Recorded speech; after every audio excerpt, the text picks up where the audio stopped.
मित्रांनो, तामिळनाडू विधानसभा निवडणुकीत लोकशाहीची खरी ताकद पुन्हा एकदा दिसून आली आहे। तिरुपत्तूर मतदारसंघात अतिशय अटीतटीच्या लढतीत डीएमकेचे ज्येष्ठ नेते आणि सहकार मंत्री के.आर. पेरियाकुरुप्पन यांचा अवघ्या एका मताने पराभव झालाय।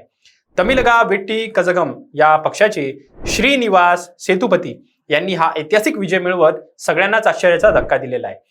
हा निकाल स्पष्ट सांगतो लोकशाहीत प्रत्येक एक मत किती अमूल्य असतं एका मताने, कारण एक मत इतिहास घडवू शकतो। मित्रांनो, अजूनही एक महत्त्वाची घटना म्हणजे अलीकडच्या तामिळनाडू विधानसभा निवडणुकांमध्ये अजून एक मोठा धक्का देणारा निकाल समोर आलाय। के विजयन दामू नावाचा एक ऑटो ड्रायव्हर, साधा ऑटो चालवणारा ड्रायव्हर जो विजय सेतुपती यांच्या नवीन पक्ष असलेल्या टीव्हीके कडून उभा होता, त्याने रायापुरम मतदारसंघातून प्रचंड मतांनी विजय मिळवला आहे।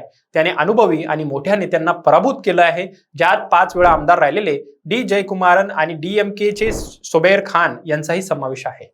म्हणजे एक सामान्य ऑटो रिक्षावाला सुद्धा आमदार बनू शकतो। दामू अनेक वर्ष विजयचा फॅन आहे, फॅन क्लबचा काम बघत होता।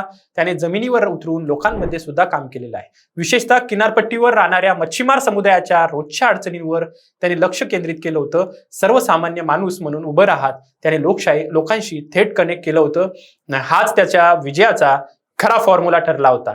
ही घटना एक गोष्ट स्पष्ट दाखवते, जर जनतेचा पाठिंबा आणि प्रामाणिक काम असेल ना, तर सामान्यातल्या सामान्य माणूस सुद्धा मोठा राजकीय बदल घडू शकतो। राजकारणातल्या ह्या दोन घटना खूप मोठा विश्वास दाखवतात की लोकशाहीमध्ये एक सामान्य माणूस सुद्धा आमदार बनू शकतो आणि अवघ्या एका मताची किंमत काय ही घटना दाखवते। या दोन घटना ज्या तामिळनाडूमध्ये घडल्या याविषयी तुम्हाला काय वाटतं नक्की कळवा आणि अशाच महत्त्वपूर्ण माहितीसाठी बघत राहा सत्य पे सत्ता। धन्यवाद।